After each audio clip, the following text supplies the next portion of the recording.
അപ്പം ഞാനിത് നിർത്താനല്ല, ഞാനിത് പറഞ്ഞുകൊണ്ടേ ഇരിക്കും. ഞാൻ ഒരു പാർട്ടിക്ക് എതിരല്ല. ഞാനെന്ന് പറയുന്ന ഈ പാവപ്പെട്ട മനുഷ്യരുടെ നീതി നിഷേധം അങ്ങേയറ്റം ഇവിടെ നടന്നുകൊണ്ടിരിക്കുകയാണ്. ഒരാൾക്കും ഒരു നീതിയില്ല. ഞാൻ ആവർത്തിച്ചതാണ് പറയുന്നത്. കമ്മ്യൂണിസ്റ്റുകാർക്കാണ് ഈ ഭരണത്തിൽ ഒരു നീതിയും കിട്ടാത്തത്.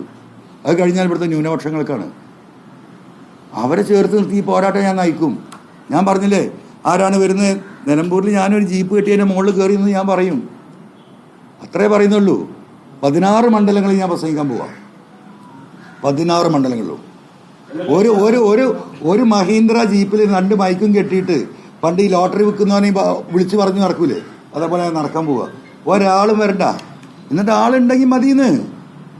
ഈ ജനത്തിന് ഇതിൽ താല്പര്യമില്ലെങ്കിൽ ഇപ്പോഴും ഈ പറയുന്ന മന്തിയും ഈ ചിക്കൻ മന്തിയും കുഴിമന്തിയും ഒക്കെ കഴിച്ച് ഇങ്ങനെ മലർന്ന് കിടക്കല്ലേ ചെറുപ്പക്കാർ.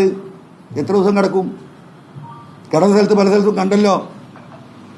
ഒരു സാമൂഹ്യ ബോധവുമില്ല. ഈ നാട്ടിൽ നടക്കുന്ന കാര്യത്തെക്കുറിച്ച് ഒരു ചിന്തയില്ല.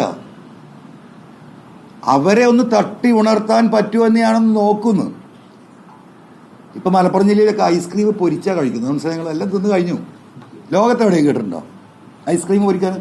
നിങ്ങൾക്ക് ചിന്തിക്കാൻ പറ്റും. ഞാൻ ആദ്യം കേട്ടപ്പോൾ അന്തം വിട്ടു. എന്താണ് ഈ ഐസ്ക്രീം പൊരിക്കുക? അപ്പോൾ നന്നായിട്ട് ഫ്രീസ് ചെയ്തിട്ട് ഇരുമ്പ് കട്ട പോലെ ആക്കിയിട്ട് നേരെ തിളച്ച വെളിച്ചെണ്ണയിലേക്ക് അങ്ങോട്ട് ഇടും. അവിടെ ഒറ്റ കുരല. അപ്പോൾ ഉള്ളിൽ ഐസ്, പുറത്ത് വേവും. ഇത് പരീക്ഷണമാണ്. എന്ത് പരീക്ഷണം? ഭക്ഷണത്തിൽ ഈ ഒരു പണിയല്ലാതെ മലപ്പുറം കോഴിക്കോട് ജില്ലയിൽ ഇവർക്ക് വേറൊരു പണിയില്ല. ഇത് പറയാം. മറ്റേ സോഡ ഉണ്ട്. എന്ത് സോഡ? ഇത് ഇഞ്ചി സോഡ എന്നൊക്കെ. സാധാരണ മനുഷ്യനെ കുടിച്ചാൽ തലമിന്നി വീഴുന്നായിരുന്നു.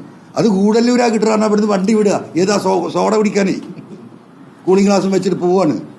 ഇതാണ് യുവാക്കൾ. ആ യുവാക്കളോടെ സംസാരിക്കാനുള്ളത്. അപ്പോൾ ഞാൻ സംസാരിച്ച് നോക്കും. ഇവരെന്ന് ഉണർത്താൻ പറ്റുമോ നോക്കും. ഉണരില്ലെങ്കിൽ ഞാൻ വിടും.